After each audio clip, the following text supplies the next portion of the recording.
All right. Good morning, everybody. My name is Andy O'Brien from the Maine AFL-CIO. I'm the Communications Director, and I'll be emceeing this event. And so I think first, without further ado, I'm going to introduce our first speaker. His name's Dave Stevenson. He is the New England Safety and Legislative Director for Smart Transportation Division.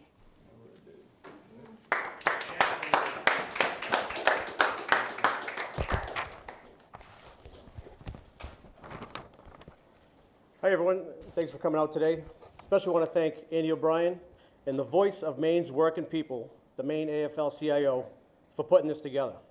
Longtime community activist Joyce Mendoza, Southern Maine Labor Council, and candidate for Maine House, Jason Shedlock.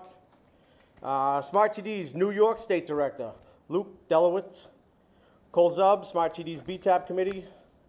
Christian Eckhart, Smart TD's Yardmaster General Chairman. Troy Jackson, his awesome team, and all of our partners in rail labor and rail safety here today. Like you said, I'm Dave Stevenson. I'm the New England Legislative Director for Smart TD. Maine's Rigby Yard is more than 100 years old. It's one of the largest and busiest rail yards in the Northeast. It sits in the middle of a community with residential neighborhoods surrounding the yard.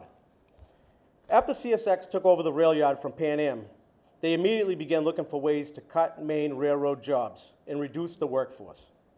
They closed the Waterville shops and transferred those jobs out of Maine.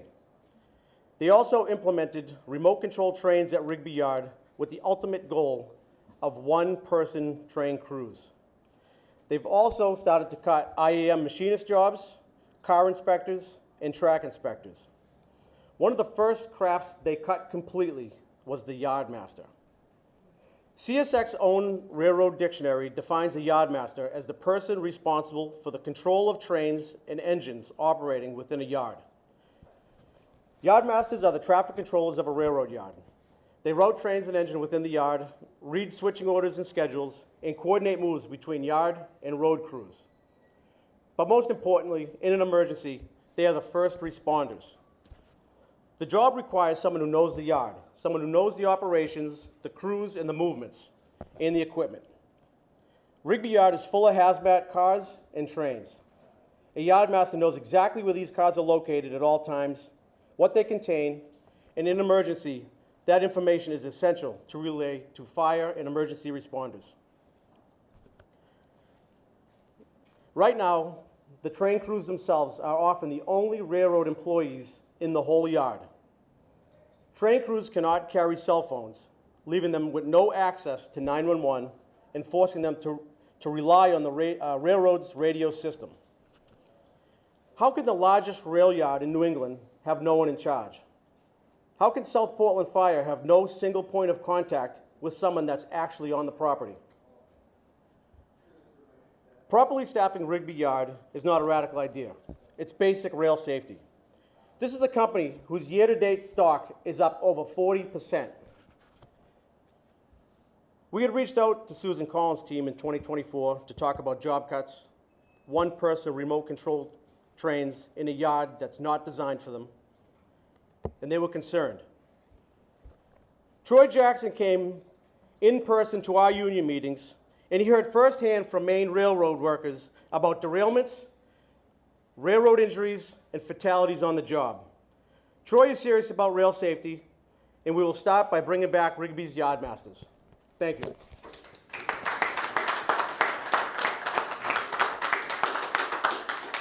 All right. Our next speaker is former Maine Senate President Troy Jackson and our next U.S. Senator for the state of Maine, Troy Jackson.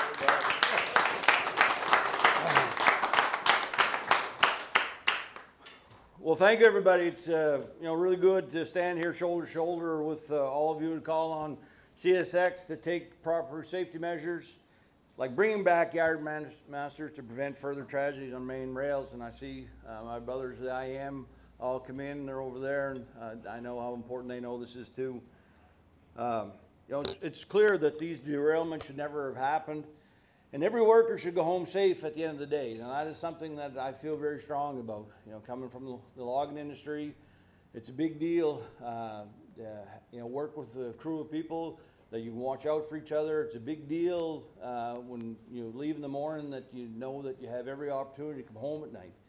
And it doesn't feel like that's happening here in the rail industry. You know, fighting for working people is what I am all about. That's always what I've been about. And for those of you that don't know, I mean, I'm a 5th generation logger from Allagash. I grew up in a family of loggers, and I went to work in the woods when I was really young. And for years, I did that hard, dangerous work like everybody else, alongside people who did everything that they were supposed to do. We worked hard, we took care of the rules, we took care of our families, and we did everything that they wanted us to do. And still it seemed like the harder that we worked, the more we went behind, the harder it was to make a living. Because those companies, and much like CSX, they have all the power. Every time they're the ones that have the power. And when we spoke up, sounds like a lot like what's happening now, nobody wanted to listen. And they expected us to keep our heads down and just take what scraps that they gave us. So we organized and we stood together and we blockaded the border, and eventually we made them listen. And honestly, that fight changed my life. Because what I found from that was not that, you know, we won big concessions or anything. But what I learned was working people are not powerless. They only want to make us feel powerless by keeping us divided. And today that fight continues, you know, because far too often corporations, like I said, hold all that power. You know, they cut corners to cut costs, laying off union workers like you heard today, rolling back safety measures like you heard today, all in the name of padding their profits and increasing their bottom line. And to me, that's the worst thing to do. Think of everyday workers as just a commodity that you can use up, like a Bic lighter. In the past month, you know, you heard 2 trails have derailed in New England, and these are avoidable tragedies, accidents that didn't have to happen if they had the proper staffing. And so for the surrounding communities, the derailments are devastating depending on the content of the rail car. And now, as I'm standing here listening, you know, I think about, and I don't want to compare, or I don't want to make, but I think about what happened in Waldo County, you know, with the firefighters there, not knowing what was in front of them in those silos. And that sounds like exactly what, you know, Dave's talking about is, you know, if you don't have anyone in the yard, how does the fire know what's in those cars or anything like that? And to me, that is a real problem. That's an accident, a huge accident waiting to happen. So bringing back those yard masters at Rigby to coordinate safety train movements and emergency response is one of the many steps that CSX should take to prevent the next derailment from being a toxic one. It's fights like this that got me into politics, and it's fights like this that I'll bring to the U.S. Senate, because Mainers deserve a U.S. Senator who stands up for them, not the corporations that are squeezing working people in the first place. And that is my promise to, you know, the men and women, the brothers and sisters that work here at CSX and everywhere else. I find this atrocious. I think that, you know, people are just looking at profits here, and they're putting communities and the workers in real danger, and this has got to stop. It's not right, it's not fair, and I am going to do whatever I can to stop it because I know better than this. Thank you very much.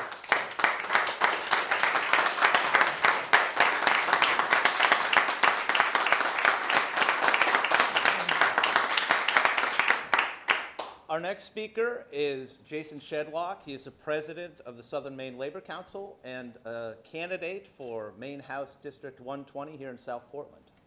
Jason. Thanks very much, and thank you. I was going to thank you for being here, but we shouldn't have to be here. You know, I can't open up my phone or the computer without seeing videos from the International Robotics Convention. I don't know if you've seen these things. You know, these robots are running around, they're falling over, they're running into things, and people chuckle, they pick them up and they fix them. Relying on computers and cameras, right? If something happens at Rigby Yard, you can't just pick it up and fix it, right? If something happens at Rigby Yard, there's no one to call when multi-ton trains carrying materials that we certainly don't want to run into each other or a human being. I live down the street. I have a 14-year-old daughter. This is a community safety issue. It's a labor issue. Forgive me for trusting highly trained human beings to keep their eyes on what's happening with these dangerous machines rather than a camera. I think CSX's plan of a camera and a prayer isn't enough for our community. I'll also say that this community just very recently and roundly defeated, made the council and the mayor rip out flock cameras in our communities. Because they, yeah. Because people in our community know better, and they didn't want any part of being surveilled and followed around by a camera. I'm willing to bet that those same community members who also joined us here today would have the same feeling about relying on a camera and hoping for the best. We don't deserve it, these workers don't deserve it, and the community needs to fight back. That's what this is about. That's why Troy Jackson's going to the Senate. That's why I'm going to be at the State House, and that's why we need community members to speak up. Thank you very much.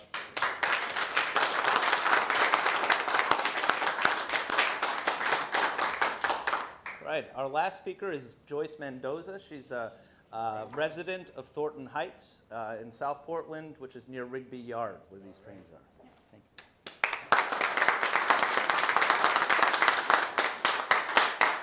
Thank you all for being here. This is very personal for me. I live in the area of the housing that was built for the workers in Rigby Yard. I live in a house that was built in 1924 for the railroad workers, precisely. So right there and there, there's no way to escape the connections with all of you. It's extremely important that we address the issues that have been identified here. I've followed the union and helped locally with issues that we've had to deal with, propane that was originally going to be filtered in and out in trucks. We went to court on that. The city backed us on that. So I'm very familiar with how dangerous it can be.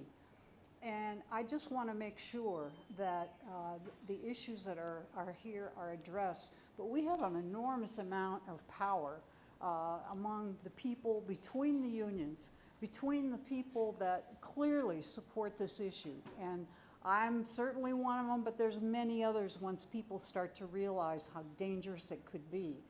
And simply said, can you imagine what would happen if there was a conflagration down in the yard? And what would happen as a result of that? Look down the street. You see houses, businesses, all kinds of things along Route 1. Can you imagine trying to evacuate people safely in that regard? And what happens to the workers down in the yard? I mean, those are enormous issues that simply need to get addressed. And we can't do it unless we work together. We have great candidates. Troy is running. We have also Shelley Pingree has been a long-time advocate of this. So Troy, you can work together with her very easily. And then we have the potential for a governor who's going to be supportive as well. So I'm very optimistic that things will work out. I live in this community, and oddly enough, as I mentioned, it was built for railroad workers. Well, I think my dad would be very comfortable because he was a long-time employee of the railroad in Pennsylvania. And as a matter of fact, I donated his lantern to your National Museum in Cleveland. And so there it sits. The oldest one that they had is my dad's. So I will stay connected to you forever. And I just want to let you know that what you're doing really matters. Thank you very much. Awesome.